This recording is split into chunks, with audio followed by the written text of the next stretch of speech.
Hello students, today I'll discuss about thermal properties of matter. So what do you mean about matter? Matter means conductor. हम लोग जानते हैं कि conductor में free charges होता है और फ्री चार्जेस होने के कारण उसमें हम लोग करंट पास करा सकते हैं और हीट भी ट्रांसफ़र कर सकते हैं। तो बेसिकली हम लोग यहाँ पे डिस्कस करने वाले हैं थर्मल मतलब हीट के बारे में डिस्कस करने वाले हैं, हीट, टेम्परेचर और इससे रिलेटेड सारे कंसेप्ट्स। तो सबसे पहले हम लोग इसमें देखेंगे heat. What is heat? Heat actually क्या है? हीट एक्चुअल में जो देखा जाए तो हम लोग फील करते हैं ना, जैसे हॉट है या तो कोल्ड है, जो भी है, तो हम लोग का एक तरीके से सेंसेशन है। तो यहाँ पे इसको यदि डिफाइन करना चाहो तो कह सकते हैं कि it is the form of energy, means heat is the form of energy and which produces sensation. Heat is the form of energy which produces sensation like hot body and cold body. तो different type of body, मतलब जैसे hot है तो हम लोग feel करके बता सकते हैं, cold है तो फिर हम लोग आइस जैसे हो गया। तो यहाँ पे आइस ना लेकर के आप वैसे आइस को भी हम बोल सकते हैं एक तरीके से कंडक्टर है, because water is a conductor, water conductor है। तो यहाँ पे कह सकते हैं कि कौन सा बॉडी हॉट है और कौन सा बॉडी कोल्ड है। तो डिफरेंट कोई ज़रूरी नहीं कि हम आइस को ही लें, कंडक्टर को भी आप देखोगे तो वो भी कोल्ड आपको फील होता है जब वो कोल्ड होता है। तो ठीक है, तो इस तरीके से देखा जाता है। अब रही बात इसका यूनिट क्या होता है, तो यहाँ पे देख सकते हो आप क्या है, it is the form of energy है ये। तो एनर्जी तो 100% का यूनिट क्या होने वाला है, joule. You know already about unit of energy, so this one energy will be joule. और साथ ही साथ एनर्जी को कैलोरी में भी लिया जाता है। तो यहाँ पे हीट को कैलोरी में भी हम लोग मेज़र करते हैं, और जो कैलोरी है उसको यदि जूल के फॉर्म में लिखना चाहो तो 1 calorie is equals to 4.186 joule. मतलब 1 calorie is equals to this, ये वैल्यू होता है अपना 1 कैलोरी का। अब नेक्स्ट आता है इसके बाद टेम्परेचर। टेम्परेचर क्या है? What is temperature? Temperature is the degree of hotness and coldness of a body. Temperature is the degree of hotness and coldness of a body. यदि कोई बोले कि क्या टेम्परेचर ट्रांसफ़र होता है, टेम्परेचर बिल्कुल ट्रांसफ़र नहीं होता, ट्रांसफ़र केवल और केवल हीट होता है। तो यहाँ पे एक कंसेप्ट है आपके लिए कि temperature cannot transfer, temperature कभी ट्रांसफ़र नहीं होता, ट्रांसफ़र केवल हीट होता है। तो heat transfer is from higher temperature to lower temperature. मतलब हम लोग वैसे भी जानते हैं कि energy always transfer from higher to lower, मतलब हाई से लो की तरफ एनर्जी ट्रांसफ़र होता है। इसलिए यहाँ पे कह सकते हैं कि जो टेम्परेचर है, सॉरी, जो हीट ट्रांसफ़र हो रहा है वो कहाँ से, हाई टेम्परेचर से लो टेम्परेचर की तरफ ट्रांसफ़र हो रहा है। ठीक है, तो टेम्परेचर कभी ट्रांसफ़र नहीं होता, हमेशा ट्रांसफ़र होता है तो हीट ट्रांसफ़र होता है। This is the concept about temperature. Okay, next one. अब आते हैं हम लोग टेम्परेचर स्केल पे, कि टेम्परेचर स्केल कौन कौन से हैं और टेम्परेचर स्केल में हम लोग किस तरीके से कन्वर्ट कर सकते हैं किसी एक स्केल से दूसरे स्केल में, वो सारी चीज़ को अभी हम यहाँ पे एक्सप्लेन करेंगे। तो basically there are 3 types of scales. First one is the Celsius scale, next one is the Fahrenheit scale and another one is the Kelvin. तो यहाँ पे 3 है, एक सेल्सियस है, फ़ारेनहाइट है, अनदर वन इज केल्विन। तो ये तीनों का यदि मैं लोवेस्ट पॉइंट और हाईएस्ट पॉइंट को यदि देखूँ तो ये आपका आइस क्या हो गया, लोवेस्ट पॉइंट, एंड स्टीम हो गया हाईएस्ट पॉइंट, जिसको बोलते हैं आइस मतलब freezing point and steam is the boiling point. तो यदि इसका फ्रीजिंग पॉइंट को देखा जाए तो फ्रीजिंग पॉइंट इसका होता है 0 degree, 0 degree Celsius, this one. And यदि इसका बॉइलिंग पॉइंट देखा जाए तो इसका होता है 100 degree Celsius maximum, this one 100 degree Celsius the maximum, मतलब आई मीन बॉइलिंग पॉइंट। और यदि उसी को फॉरेन हाइट में तुम देखो तो फॉरेन हाइट में आपको मिलेगा 212 degree Celsius foreign height maximum, and minimum में यदि जाओ तो इसका होता है 32 डिग्री फॉरेन हाइट। जो कि दोनों सब एक है, इक्विवेलेंट है, बट क्या है ना कि डिफरेंट डिफरेंट स्केल में यदि इसको मेजर हम लोग करते हैं तो कुछ इस तरीके से वैल्यूज़ मिलते हैं हम लोग को। नेक्स्ट वन आपका आता है केल्विन। तो केल्विन का यदि लोवेस्ट वैल्यू को हम लोग देखें तो वो होता है 273, 273 kelvin, and higher highest point is the 273 kelvin, 373 kelvin, this one. Lowest is the 273 kelvin and highest is the 373 kelvin, this one. मतलब यदि आइस के फॉर्म में होगा तो उस समय जो है टेम्परेचर मिलेगा तो सेल्सियस में 0, तो फ़ारेनहाइट में 32 और केल्विन में 273। स्टीम मतलब बॉइलिंग पॉइंट यदि होगा तो उस समय कुछ इस तरीके से हम लोग को टेम्परेचर स्केल मिलता है। अब हम लोग यदि कन्वर्ट करने की बात हो, यदि हमारे पास सेल्सियस में वैल्यू दिया हुआ है, उसको यदि आपको फ़ारेनहाइट में कन्वर्ट करना है तो कैसे कन्वर्ट करोगे? तो उसके लिए कन्वर्सन फार्मूला होता है कुछ इस तरीके से, तो हम लोग उसको सीखेंगे। फार्मूला बेसिकली है यहाँ पे, सबसे पहले लिखो कन्वर्सन फार्मूला, कन्वर्सन फार्मूला, ठीक है। तो फार्मूला जो कन्वर्सन का है वो बेसिकली हम लोग इस तरीके से लिख सकते हैं कि ये होता है temperature scale, this one temperature scale. सबसे पहले यदि यहाँ पे देखा जाए तो किसी दो चीज़ को तुम ट्रांसफ़र करोगे, मतलब कन्वर्ट करोगे, तो दो स्केल होगा। मान लेते हैं कि एक साइड एक्चुअल में हमको करना है, मान लो सेल्सियस से फ़ारेनहाइट में कन्वर्ट करना है, तो लेफ्ट साइड में तुम लिख दो सेल्सियस का और राइट साइड में लिख दो फ़ारेनहाइट के बारे में। तो हम इस साइड सेल्सियस को ले रहे हैं, टेम्परेचर स्केल ऑफ सेल्सियस मान सकते हो एक तरीके से। तो यहाँ पे क्या लेना है, temperature scale minus lowest point, lowest point of the scale. Lowest point कौन सा है, टेम्परेचर स्केल ये सेल्सियस का 0 डिग्री, ठीक है। तो ये lowest point divided by upper point, upper point मतलब 100 डिग्री सेल्सियस उसी का, minus once again lower point. ये चीज़, ये हो गया तुम्हारा किसका, सेल्सियस का, इज इक्वल्स टू, एग्जाम्पल भी आपको समझाएंगे इससे रिलेटेड। नेक्स्ट वन क्या है, अनदर स्केल। तो अनदर स्केल मान लो फ़ारेनहाइट है, तो फ़ारेनहाइट के लिए भी वही चीज़ को लिखना है, एज इट इज़ सारा चीज़ को लिखना है वही चीज़।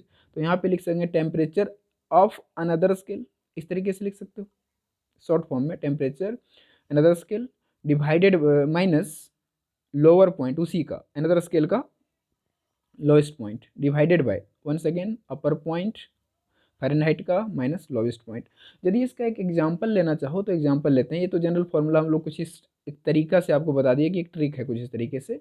आपको यदि इसका एक एग्जांपल लेना चाहते हो तो देखो फर्स्ट वन एग्जांपल, हम लोग यदि यदि कन्वर्ट करना चाहें Celsius, Celsius to kelvin, Celsius to kelvin में यदि तुम कन्वर्ट करना चाहो तो देखो कैसे कन्वर्ट होता है सेल्सियस टू केल्विन।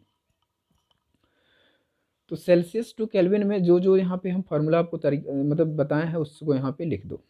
जैसे टेम्परेचर स्केल, तो टेम्परेचर स्केल किसका, सेल्सियस का पहले है, तो यहाँ पे सबसे पहले लिखेंगे टेम्परेचर स्केल ऑफ सेल्सियस, तो टी सी लिख दो, this one for Celsius, temperature scale for Celsius, minus इसका लोवेस्ट पॉइंट, लोवेस्ट पॉइंट कितना है 0, तो यहाँ पे लिख देंगे 0 divided by upper point, upper point of the Celsius scale how much 0, sorry 100 minus lowest point once again 0 is equals to temperature of another scale, मतलब other scale, other scale कौन सा है, केल्विन, तो यहाँ पे केल्विन के लिए होगा, तो यहाँ पे लिख सकते हैं हम लोग टी के, आई mean temperature scale for kelvin, minus lowest point of the kelvin how much 32, this one kelvin का 273 लोवेस्ट पॉइंट, तो this one is the 273 divided by upper point 373 kelvin का होता है ना, माइनस 273 दिस वन।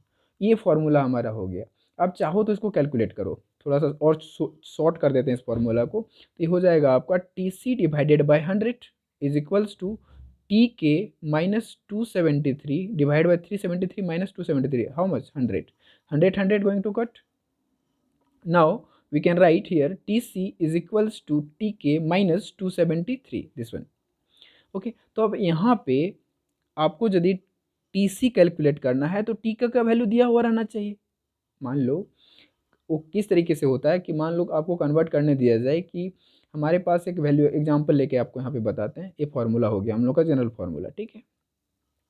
अब question आपको कुछ इस तरीके से रहेगा कि कन्वर्ट कीजिए आप सेल्सियस में, जो दिया हुआ है कितना 273 दिया हुआ है, मान लो 273 नहीं, मान के चलते हैं ज़्यादा, मान लो 280, 280 केल्विन दिया हुआ है, दिस वन वैल्यू, मतलब किसका है, टी के है, टेम्परेचर ऑफ केल्विन 280 दिया हुआ है। आपको टेम्परेचर इन सी बताना है, मतलब सेल्सियस बताना है कितना होगा, तो बस पुट करो यहाँ पे। तो 280 है ना, तो 280 कहाँ पे रखेंगे हम लोग, 280 यहाँ पे रखेंगे तो सी में मिल जाएगा, देखो कितना, T C is equals to यहाँ पे रख दो 280 माइनस 273 कितना हो जाएगा, देख सकते हो 73 7, ये 7 डिग्री सेल्सियस है, कितना आ रहा है 7 डिग्री सेल्सियस में आपका आंसर आ गया। वही चीज़ यदि आपको कन्वर्ट करना हो केल्विन में, तो मान लो यहाँ पे दिया हुआ है 27 डिग्री सेल्सियस, मतलब टी सी इज गिवन, यहाँ पे क्वेश्चन है टी सी दिया हुआ है कितना 27 degree Celsius, then calculate T K, temperature scale in kelvin, ये कितना होगा बताना है। तो यही फार्मूला को फिर से अप्लाई करेंगे, तो क्या चीज़ यहाँ पे formula T C is equals to T K minus 273। So T K is equals to how much, this one इधर आएगा तो हो जाएगा प्लस में 273। तो T C is equals to how much 27 and plus 273 कितना आएगा देखो, 227 और प्लस 27 ये दिस वन 300 केल्विन, ये रिजल्ट आएगा। तो कुछ इस तरीके से हम लोग कन्वर्ट कर सकते हैं। तो ये हो गया फॉर्मूला आपको सेल्सियस टू केल्विन के लिए। उसी तरीके से आपको जिसमें कन्वर्ट करना है, यदि आप चाहो फ़ारेनहाइट टू सेल्सियस में करें या तो जिसको करना है उसके हिसाब से आप यहाँ पे फॉर्मूला को उस तरीके से लिख सकते हो। जैसे एक दूसरा हम एक कंसेप्ट और बता दूँ इसी में, एक और है, जैसे मान लो यहीं पे हम बता देता हूँ, जैसे आपको करना है next one Celsius to Fahrenheit, Celsius to Fahrenheit, Celsius to Fahrenheit करना है।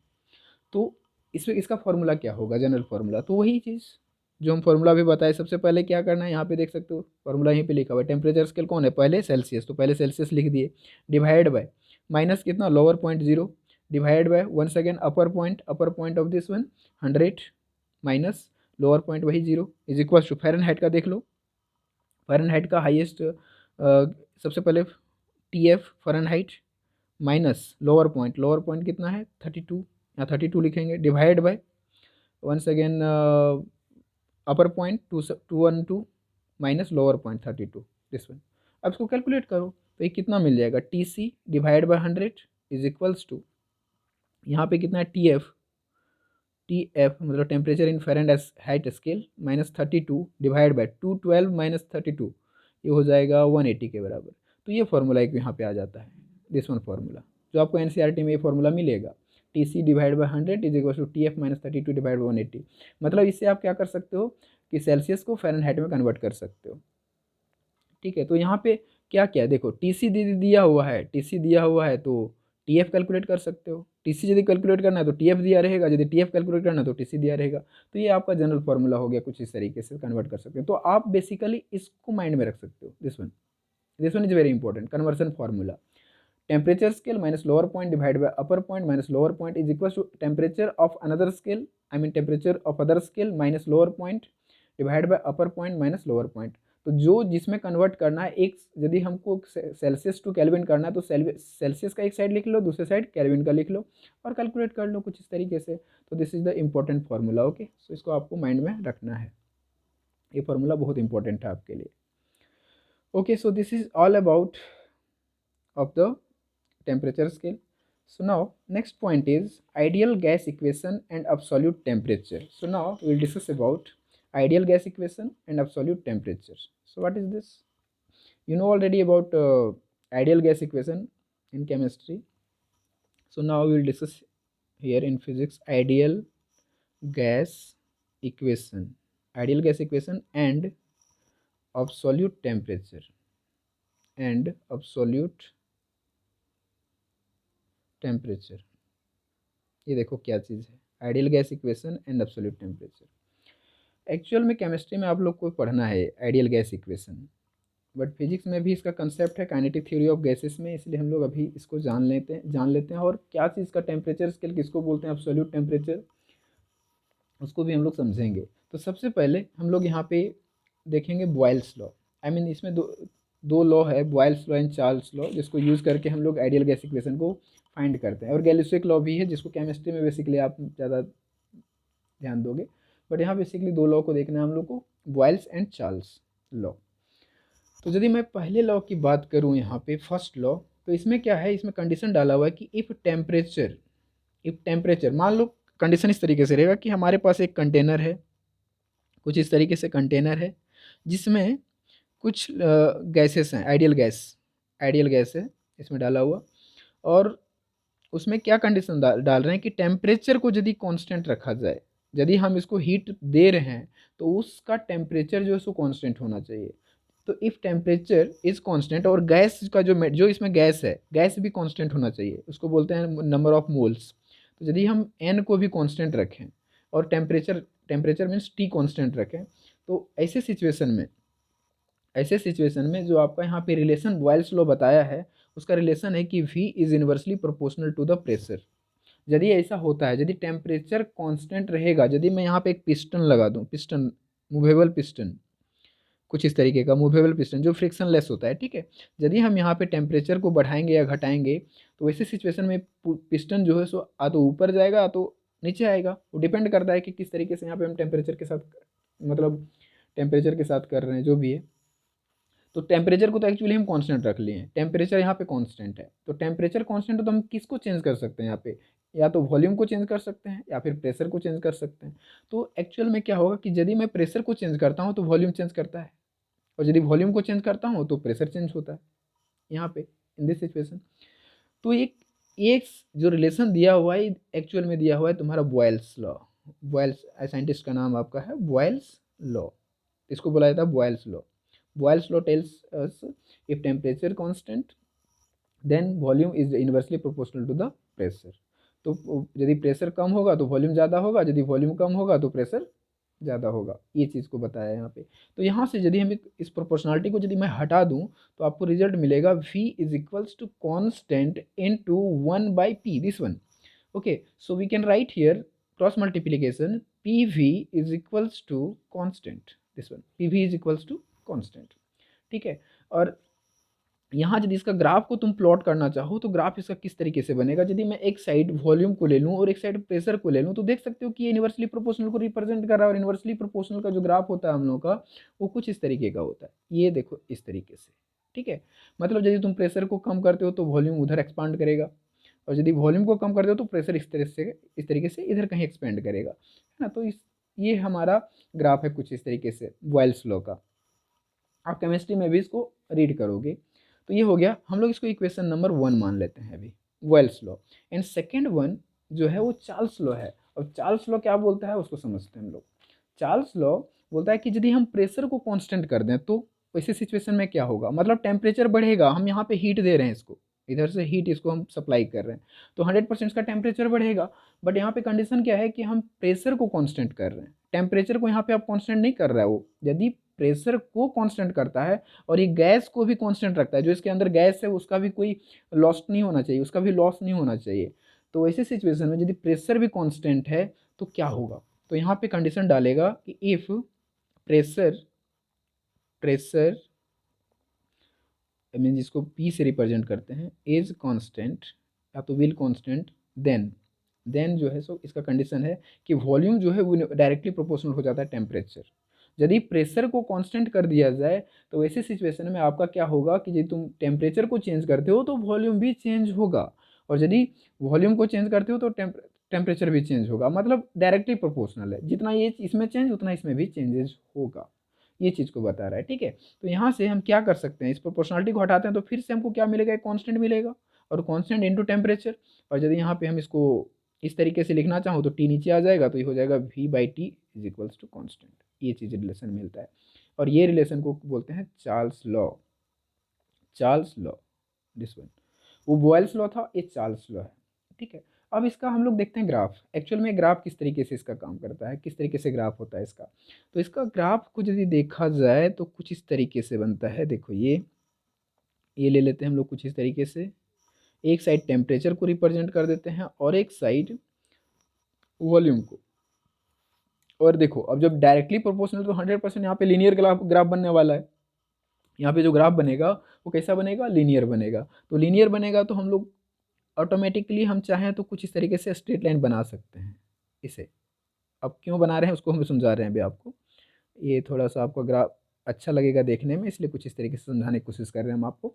देखो यदि मैं बोलूँ कि यहाँ पे इस पॉइंट पे जो टेम्परेचर है वो 0 डिग्री सेल्सियस है, 0 डिग्री सेल्सियस है, और जब 0 डिग्री सेल्सियस टेम्परेचर है इस पॉइंट पे, उसमें इसका वॉल्यूम कुछ है, उस समय कुछ वॉल्यूम है, यहाँ पे इसका वॉल्यूम है इस पॉइंट पे, ठीक है। तो हम पहला पॉइंट देख रहे हैं कि जिस समय जो है सो नंबर ऑफ मोल जो भी गैस है, गैस का लिमिट जो था उसके हिसाब से वॉल्यूम अभी यहाँ था। हम हो सकता है कि उसका एन जो है उसको हम वेरी यदि करा दें तो ऐसे सिचुएशन में क्या होगा वो देखा जाएगा, ठीक है। तो हम यहाँ पे भी मान रहे हैं कि 0 डिग्री सेल्सियस पे है कुछ। अब टेम्परेचर को हम धीरे धीरे एक्सपेंड मतलब बढ़ाते हैं, टेम्परेचर को बढ़ाते गए तो बढ़ाएं तो देखो इस पॉइंट पे तो यहाँ पे है, यदि और आगे बढ़ाए तो यहाँ पे है, और आगे टेम्परेचर को बढ़ा रहे हैं तो यहाँ पे हमको मिल रहा है, और ज़्यादा आगे बढ़ा रहे हैं तो यहाँ पे, मतलब वॉल्यूम धीरे धीरे क्या हो रहा है, इंक्रीज कर रहा है, वो भी लिनियरली, लिनियरली ये वॉल्यूम जो है सो इंक्रीज कर रहा है। अब क्या करना है कि टेम्परेचर को देखते हैं कम करके, 0 डिग्री से यदि हम टेम्परेचर को कम करें तो इसके साथ क्या होगा, तो वॉल्यूम का और डिक्रीमेंट होना स्टार्ट हो जाएगा इसमें। मतलब ये जो पिस्टन वहाँ पे देख रहा है तुमको, ये पिस्टन अभी तो पिस्टन ऊपर की तरफ बढ़ रहा था जिसके कारण इसका वॉल्यूम बढ़ रहा था, अब पिस्टन जो है सो नीचे होना स्टार्ट हो जाएगा। मतलब हम इसको ठंडा करना स्टार्ट कर दें, तो ठंडा करना स्टार्ट करेंगे तो ये पिस्टन नीचे की तरफ आएगा, और नीचे की तरफ आएगा तो वॉल्यूम में डिक्रीमेंट होगा, और वॉल्यूम डिक्रीमेंट होगा तो कब तक हम टेम्परेचर को इसको कम कर सकते हैं, टेम्परेचर को कम करते जाएंगे, कम करते जाएंगे तो एक ऐसा पॉइंट आएगा, टेम्परेचर को माइनस में लेते जा रहे हैं, देखो टेम्परेचर को माइनस में कर रहे हैं, और करते करते इस पॉइंट तक ले आए, तो यहाँ पे जो मिनिमम टेम्परेचर जो होता है ना, सबसे कम से कम सेल्सियस स्केल में होता है टेम्परेचर, वो होता है अपना -273.15 डिग्री सेल्सियस। ये होता है lowest point, this is the lowest point of the degree Celsius scale, lowest point, okay. और इसी को बोला जाता है मतलब absolute temperature, this is absolute temperature, absolute temperature, जो इससे कम इस यूनिवर्स में टेम्परेचर को कम नहीं किया जा सकता। This is the minimum point of the temperature, lowest point of the temperature, और इसी -273.15 डिग्री सेल्सियस के जगह पे ही यहाँ से स्टार्ट होता है 0 केल्विन। केल्विन स्केल में यदि देखा जाए तो यहाँ पे 0 केल्विन स्टार्ट होता है, तो 0 केल्विन हो गया तुम्हारा इस पॉइंट पे आकर के, जहाँ पे हमारा सेल्सियस स्केल में होता है -273, मतलब -273 मान के चलो ना, राउंड राउंड फिगर में यदि देखें तो 273 पे 0 केल्विन के बराबर होता है, कुछ इस तरीके से।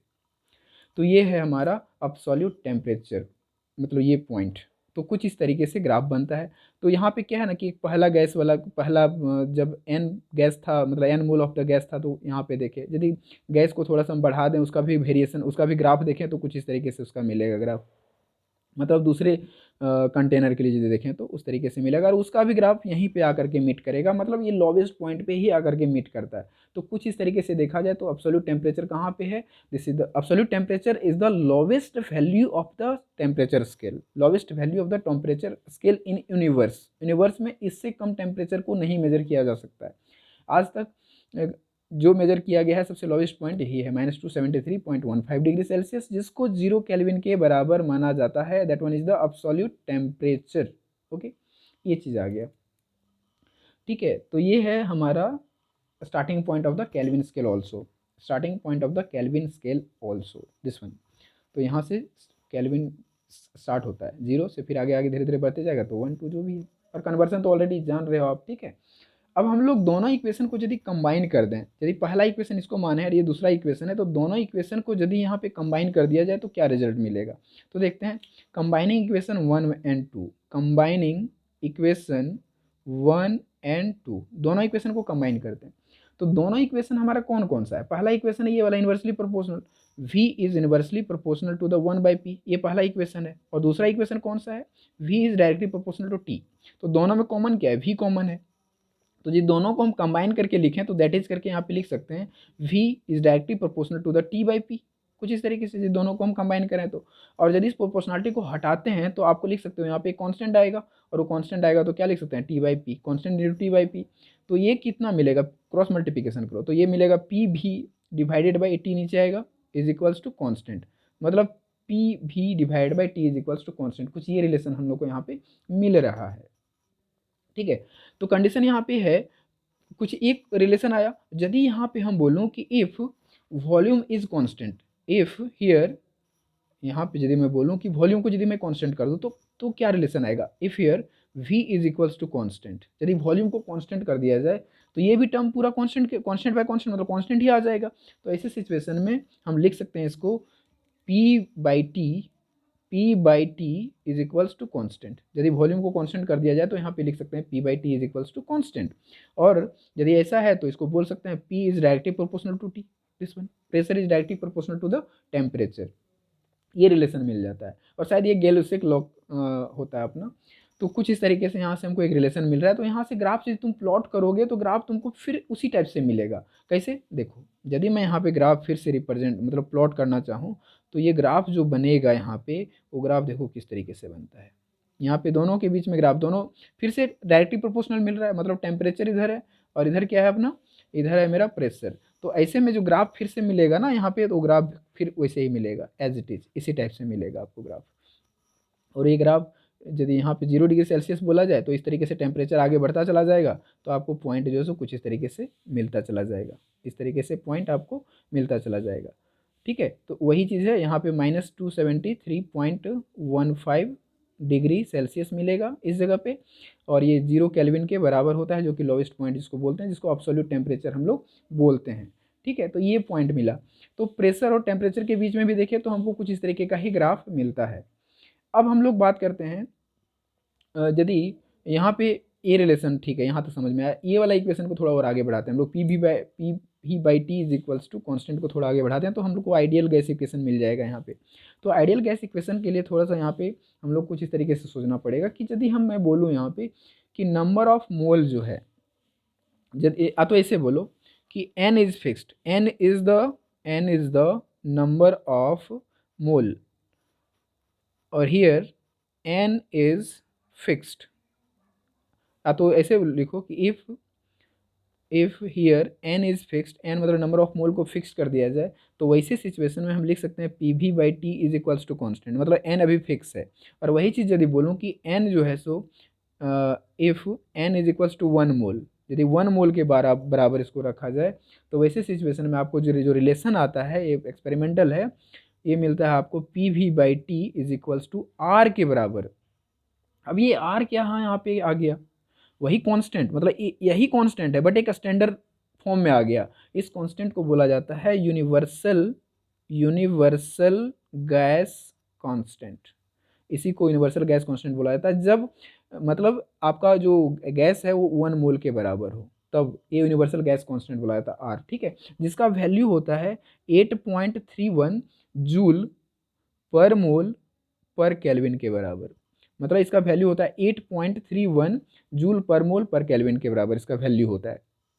ठीक है, अब कंडीशन यहाँ पे ये है कि ठीक है चलो ये इतना है, यदि मैं अब बोलूँ फिर से कि इसी इक्वेशन में, ये तो स्टैंडर्ड वैल्यू हमको मिल गया, इसका कांस्टेंट भी जो सो R के बराबर मिल गया, जो कि यूनिवर्सल गैस कांस्टेंट बोलते हैं, कि स्टैंडर्ड हमको एक कांस्टेंट का स्टैंडर्ड वैल्यू भी मिल गया है 8.31 जूल पर मोल पर केल्विन। अब हम लोग यदि फिर से वन सेकेंड यहाँ पे फिर से बोलूँ कि यहाँ पे कंडीशन कि for n mole of gas, यदि 1 मोल, देखो ये तो किसके लिए है, ये जो है सो 1 मोल के लिए, मतलब यहाँ पे किससे मल्टीपल है, 1 से मल्टीपल है। और वही चीज़ लिखूँ कि इफ़, या तो ऐसे लिखो for n mole of gas.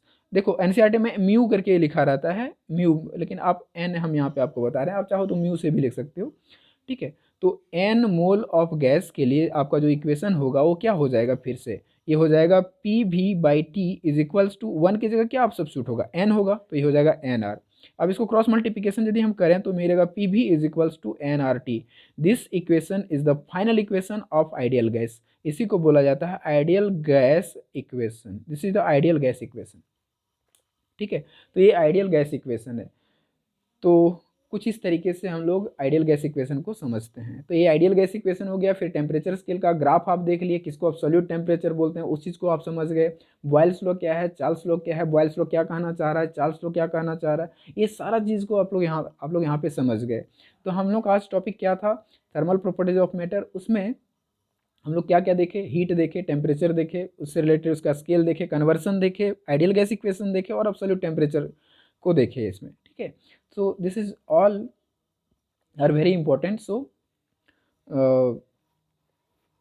इसको अच्छे से आप लोग देखना और अच्छे से इससे रिलेटेड न्यूमेरिकल को सॉल्व करने की कोशिश करना आप लोग। Okay, so this is all about of the today lecture. So thank you for watching.